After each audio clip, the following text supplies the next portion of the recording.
ಘನತೆವೆತ್ತ ಕರುಣಾಮಯಿ ಕರ್ನಾಟಕ ಸರ್ಕಾರ ಸರ್ ಘನತೆವೆತ್ತ ಕರುಣಾಮಯಿ ಕರ್ನಾಟಕ ಸರ್ಕಾರ ಒಂದು ಮರ್ತೋಯ್ತು ಪಾಯಿಂಟ್, ಅದಕ್ಕೆ ವಾಪಸ್ ಬಂದೆ ಅಲ್ಲಿಗೆ ನಾನು. ಸರ್ ನಮ್ಮ ಜಾಗದಲ್ಲಿ ಸರ್ಕಾರದ ಅನುಮತಿ ಪಡೀಲಿಲ್ಲ ಅಂತ ರೆವಿನ್ಯೂ ಸೈಟ್ ಮಾಡಿದ್ದಕ್ಕೆ ಕಾಸು ಕೊಟ್ಟು ರೆಗ್ಯುಲರೈಸ್ ಮಾಡಿಸ್ಕೋಬೇಕಂತೆ.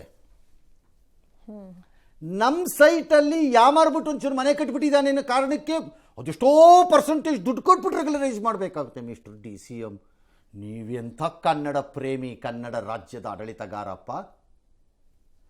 ಯಾವುದೋ ರಾಜ್ಯದಿಂದ ಬಂದು ನಮ್ಮ ಸರ್ಕಾರದ ಜಮೀನೊಳಗೆ ಕೂತ್ಕೊಂಡು ಹೋಗಲ್ಲ ಅಂದಿದ್ದಕ್ಕೆ ನಮ್ಮಿಂದ ದುಡ್ಡು ಹಾಕ್ಬಿಟ್ಟು ಕಟ್ಕೊಡ್ತಾರಂತೆ. ಆಹಾ ಮನೆಗೆ ಮಾರಿ ಊರು ಉಪಕಾರಿ. ಇದೇ ಗಾದೆ, ಸರಿಯಾದ ಗಾದೆ ಇದು. ಲೆಕ್ಕ ಹಾಕೊಳ್ಳಿ ಹೆಂಗಿದೆ ಸಿಸ್ಟಮು. ಕಷ್ಟಪಡೋ ನಮ್ಮ ಜನ ಅದೆಷ್ಟೋ 10% ಕಟ್ಟಬೇಕಂತೆ, ಅದೆಷ್ಟೋ ಕಟ್ಟಬೇಕಂತೆ ಪಾಪ. ಯಾರು ಅವ್ರದ್ದೇ ಜಾಗ, ಅವ್ರದ್ದೇ ಮನೆ, ಅದು ರೆಗ್ಯುಲರೈಸ್ ಇಲ್ವಂತೆ. ಇದಕ್ಕೆ ನಾವೇ ದುಡ್ಡು ಹಾಕ್ತೀವಂತೆ. ಯಾರ ದುಡ್ಡು? ನಮ್ಮ ದುಡ್ಡು. ಇವ್ರ ಮನೆ ದುಡ್ಡಲ್ಲ, ಜನರ ದುಡ್ಡು. ಇವ್ರ ಮನೆ ದುಡ್ಡಲ್ಲ. ಬರೆದಿಡಬೇಕು ಚಿನ್ನದ ತಗಡಿನಲ್ಲಿ. ಹೊಸ ವರ್ಷಾಚರಣೆಗೆ ಸಜ್ಜಾಗಿದ್ದಾರೆ. ಪೊಲೀಸ್ನವ್ರು ಭದ್ರತೆ ಮಾಡ್ಕೊಂಡಿದ್ದಾರೆ. ಮೇಲ್ಸೇತುವೆ ಮೇಲೆ ಎಂದಿನಂತೆ ಓಡಾಡಬೇಡಿ ಎಂದಿದ್ದಾರೆ, ಎಕ್ಸೆಪ್ಟ್ ಏರ್ಪೋರ್ಟ್ ರೋಡು. ಗೂಂಡಾಗಿರಿ, ಗಲಾಟೆ, ಆಕ್ರಮ ಮಾಡಿದ್ರೆ ಕೇಸ್ ಹಾಕ್ತೀವಿ ಅಂದರೆ ಹಾಕಿ, ಯಾರು ಬೇಡ ಅಂದಿರೋರು ನಿಮ್ಮನ್ನು. 1 ಗಂಟೆಗೆ ಮುಚ್ಚಿ ಎಂದಿದ್ದಾರೆ. DJ ಲೌಡ್ ಸ್ಪೀಕರ್ ಎಲ್ಲ ಮಾಡೋದಾದ್ರೆ ಅನುಮತಿ ಪಡ್ಕೊಳ್ಳಿ ಅಂತ ಹೇಳಿದ್ದಾರೆ. ಮಹಿಳೆಯರ ಸುರಕ್ಷತೆಗೆ ಒಂದಷ್ಟು ಕ್ರಮ ತೊಗೊಂಡಿದ್ದಾರೆ. ಮದ್ಯಪಾನ ಮಾಡಿ ವಾಹನ ಚಾಲನೆ ಮಾಡಿದ್ರೆ ದಂಡ ಅಂತ. ಬೋಗಸ್ ಸರ್ಕಾರಗಳು ಮತ್ತು ಬೋಗಸ್ ಪೊಲೀಸ್ ಡಿಪಾರ್ಟ್ಮೆಂಟ್ ಅಂತ ಎಲ್ಲರೂ ಇದ್ದರೆ ಈ ಪ್ರಪಂಚದಲ್ಲಿ, ಅದು ಇಂಡಿಯಾನಲ್ಲಿ ಕರ್ನಾಟಕದಲ್ಲೇ ಇರಬೇಕು ಮೋಸ್ಟ್ಲಿ. ಯಾಕೆ ಸರ್ ಹಂಗೆ? ಒಂದು ಕಡೆ ಕಾಸು ಬೇಕು ಅಂತ ನಾಲಾಯಕಗಳು ಹೇಳ್ತೀನಿ, 500ಕ್ಕೋ 700ಕ್ಕೋ ಅಂಗಡಿ ಪರ್ಮಿಷನ್ ಕೊಡ್ತಾರಂತೆ. ಕುಡಿರೋ ಕುಡಿರೋ ಕುಡಿರೋ ಕುಡಿರೋ, ಟಾರ್ಗೆಟ್ ಫಿಕ್ಸ್ ಕೊಡ್ರೋ ಕಾಸು ಅಂತ ಟಾರ್ಗೆಟ್. ಇನ್ನೊಂದು ಕಡೆ ಕುಡಿದು ವಾಹನ ನ್ಯೂ ಇಯರ್ ಅಂದರೆ ಗುಂಡಾಗ್ತಾರೆ ಅನ್ನೋದು ಗೊತ್ತಿದೆ, ಅದಕ್ಕೆ ಅನುಮತಿನೂ ಕೊಡೋದು. ಅದಕ್ಕೆ ಎಕ್ಸ್ಟ್ರಾ ಕೋಟಾಗಳನ್ನು ನಿಮ್ಮ ಡಿಪಾರ್ಟ್ಮೆಂಟ್ ಅಬಕಾರಿ ಇಲಾಖೆ ಪುಷ್ ಮಾಡಿ ಮಾರಿರ್ತಾನೆ. ಇಲ್ಲಿ ಕೇಸ್ ಹಾಕ್ತೀನಿ ಅಂತಾನೆ. ಏನು ಮಾಡಬೇಕು? ಏನು ಅಯೋಗ್ಯರ್ತನಗಳಪ್ಪ. ತಾಳಮೇಳ ಇಲ್ಲದೆ ಇರೋಂತಹ ತಲೆಕೆಟ್ಟಿರೋ ಜನಗಳೇ ಸರ್ಕಾರದಲ್ಲಿ ಇರ್ತಾರ ಅಂತ ನಂಗೆ ಡೌಟು ಒಂದೊಂದು ಸರ್ತಿ. ಎಸ್, ಮುಂದಕ್ಕೆ ಹೋಗೋಣ. ಮಹಾರಾಷ್ಟ್ರದ ANTF ಬೆಂಗಳೂರಿನಲ್ಲಿ ಕಾರ್ಯಾಚರಣೆ ನಡೆಸಿದ ಬೆನ್ನಲ್ಲೇ 3 ಇನ್ಸ್ಪೆಕ್ಟರ್ಗಳನ್ನು ಅಮಾನತು ಮಾಡಲಾಗಿದೆ. ಕೊತ್ತನೂರು, ಬಾಗಲೂರು, ಹವಲಹಳ್ಳಿ ಠಾಣೆಯ ಇನ್ಸ್ಪೆಕ್ಟರ್ಗಳನ್ನು ಅಮಾನತು ಮಾಡಿ ಬೆಂಗಳೂರು ಪೊಲೀಸ್ ಕಮಿಷನರ್ ಸಿಮಂತ್ ಕುಮಾರ್ ಸಿಂಗ್ ಆದೇಶ ಮಾಡಿದರು. ಡ್ರಗ್ ಕಿಂಗ್ ಪಿನ್ಗಳ ಮಾಸ್ಟರ್ ಪ್ಲಾನ್ ಕೂಡ ರಿವೀಲ್ ಆಯಿತು. 3 ಪೊಲೀಸ್ ಠಾಣೆಗಳ ಗಡಿಭಾಗದಲ್ಲಿ ಡ್ರಗ್ಸ್ ಫ್ಯಾಕ್ಟರಿಯ ಜಾಗ ಗುರುತು ಮಾಡಿಕೊಂಡಿರೋದು ಗೊತ್ತಾಗಿದೆ. ಇದಕ್ಕೆ ಕಾರಣ ಇಲ್ಲಿ ಪೊಲೀಸ್ ಗಸ್ತು ವಿರಳವಾಗಿತ್ತು. ಡ್ರಗ್ ಫ್ಯಾಕ್ಟರಿ ಹಿಂದೆ 2 ಬಿಸಿನೆಸ್ ಮೆನ್ಗಳು, ಒಬ್ಬ ಕೆಮಿಕಲ್ ಎಂಜಿನಿಯರ್, 2 ಸಹಾಯಕರು ಇರೋದು ಗೊತ್ತಾಗಿದೆ. ಆರೋಪಿ ಪ್ರಶಾಂತ್ ಪಾಟೀಲ್ ಕೆಮಿಕಲ್ ಎಂಜಿನಿಯರ್ ಆಗಿದ್ದು ಕಾಲೇಜ್ ಒಂದರಲ್ಲಿ ಪ್ರೊಫೆಸರ್ ಕೆಲಸ ಮಾಡಿಕೊಂಡು ಆಗಾಗ್ಗೆ ಬೆಂಗಳೂರಿಗೆ ಬಂದು ಡ್ರಗ್ ತಯಾರಿಕೆ ಬಗ್ಗೆ ಟ್ರೈನಿಂಗ್ ಅನ್ನು ಕೊಡ್ತಾ ಇದ್ದಂತೆ. ಯೋಗಿರಾಜ್ ಹಾಗೂ ನಯನ್ ಕುಮಾರ್ ಕೊತ್ತನೂರು ಪೊಲೀಸ್ ಠಾಣೆಯ ವ್ಯಾಪ್ತಿಯಲ್ಲಿ ಮಾವಿನ ತೋಟವನ್ನು ಹೊಂದಿದ್ದಾರೆ. ಅವರು ರಾಜಸ್ಥಾನ ಮೂಲದವರು. ಹೊಸ ವರ್ಷಕ್ಕೆ ಮುಂಬೈ, ಬೆಂಗಳೂರು, ಹೈದರಾಬಾದ್, ಚೆನ್ನೈನಂತಹ ಸಿಟಿಗಳಿಗೆ ಕಳಿಸೋದಕ್ಕೆ ಪ್ಲಾನ್ ಆಗಿತ್ತಂತೆ. ಏನು ಮಾಡೋಕ್ಕಾಗಲ್ಲ, ಪ್ರಾಬ್ಲಮ್ ಆಗ್ಬಿಟ್ಟಿದೆ ನೋಡಿ. ಸ್ವಲ್ಪ ವಿಶ್ವಸಂಸ್ಥೆಯ ಯಾವುದಾದ್ರು ಕಾನೂನಿನ ಅಡಿ ಮಾನವೀಯತೆಯಲ್ಲಿ ರೆಗ್ಯುಲರೈಸ್ ಮಾಡಿಕೊಡ್ಬೋದಾ? ಡ್ರಗ್ಸ್ಗೂ ದುಡ್ಡು ಬರುತ್ತೆ, ಒಳ್ಳೆ ದುಡ್ಡು ಬರುತ್ತೆ, ಫಸ್ಟ್ ಕ್ಲಾಸ್. ಅದೊಂದು ಆಲೋಚನೆನೂ ಬಂದಿಲ್ಲ. ನಿಮ್ಮ ಗ್ಯಾರಂಟಿಗೆಲ್ಲ ಕೊರತೆನೇ ಇಲ್ಲದಷ್ಟು ಕಾಸು ಬರುತ್ತೆ, ರೆಗ್ಯುಲರೈಸ್ ಮಾಡಿಕೊಟ್ಬಿಡ್ರಿ.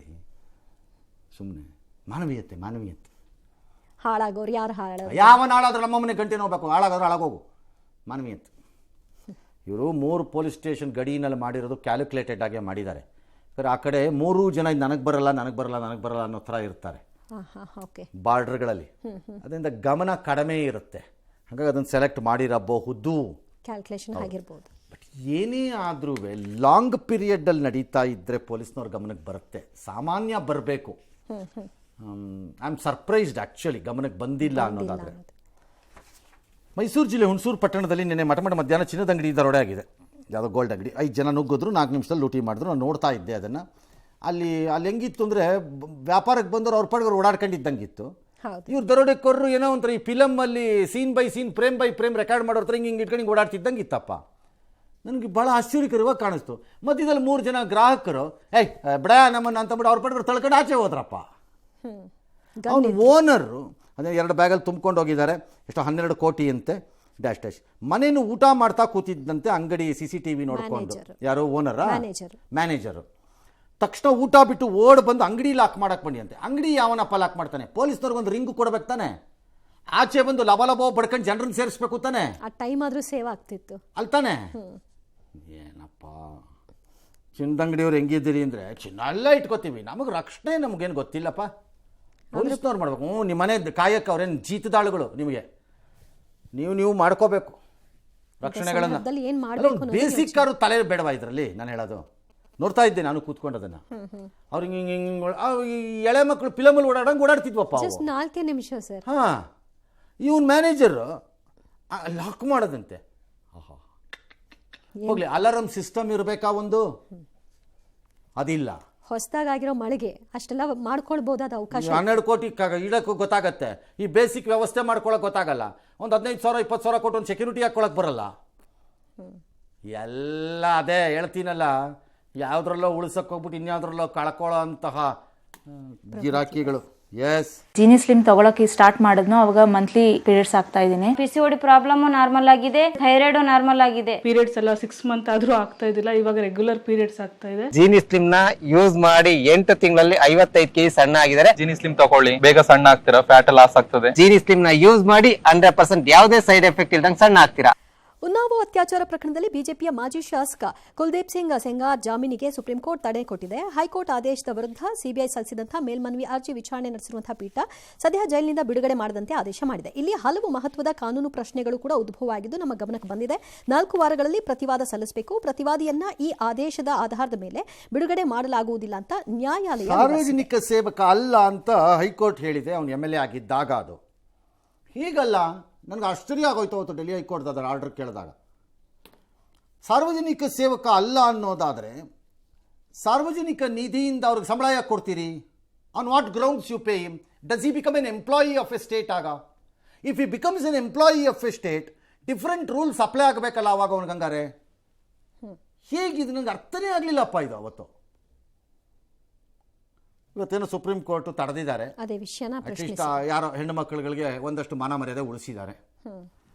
ಅರಾವಳಿ ಪರ್ವತ ಶ್ರೇಣಿಗೆ ಸಂಬಂಧಿಸಿದಂತೆ ದಿಲ್ಲಿ, ರಾಜಸ್ಥಾನ, ಇನ್ನೊಂದು 3 ರಾಜ್ಯಗಳೆಲ್ಲವೂ ಇವತ್ತು ಮುಖ್ಯ ನ್ಯಾಯಮೂರ್ತಿಗಳ ಪೀಠ ಹಳೆಯ ಆರ್ಡರ್ಗಳಿಗೆಲ್ಲ ಸ್ಟೇ ಕೊಟ್ಬಿಟ್ಟಿದ್ದಾರೆ.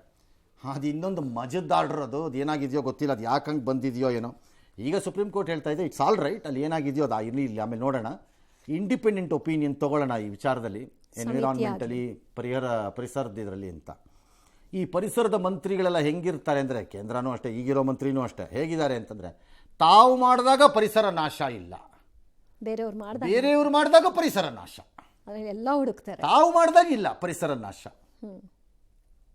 ಇದು ಪರಿಸರದ ಮಂತ್ರಿಗಳ ಹಣೆ ಬರಹಗಳು ಈ ದೇಶದಲ್ಲಿ.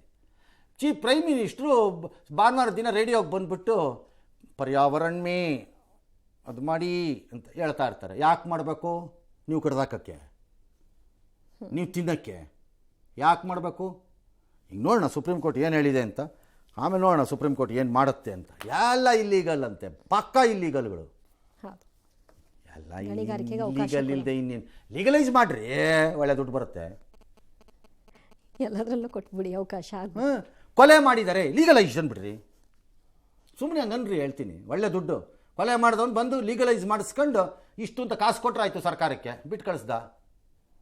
ಅದಕ್ಕೆ ಸ್ಟೇಷನ್ನು, ಕಾನೂನು, ಇನ್ನೊಂದು ದೇಶ ಅಂತೆ, ಸರ್ಕಾರ ಅಂತೆ, ಪ್ರಜಾಪ್ರಭುತ್ವ ಅಂತೆ, ನಾವು ವೋಟ್ ಹಾಕ್ತೀವಂತೆ, ಇವ್ರು ಘನಂದಾರಿ ಲೀಡರ್ಗಳಂತೆ, ಇವ್ರು ಆಗಾಗ್ಗೆ ಬಂದು ನಮಗೆ ಮಹಾತ್ಮ ಗಾಂಧಿ, ಸುಭಾಷ್ ಚಂದ್ರ ಬೋಸು, ಪಟೇಲ್ರ ಹೆಸರನ್ನ ಬಂದು ನಮಗೆ ಹೇಳ್ತಾರಂತೆ, ನಾವು ಕೇಳಬೇಕಂತೆ.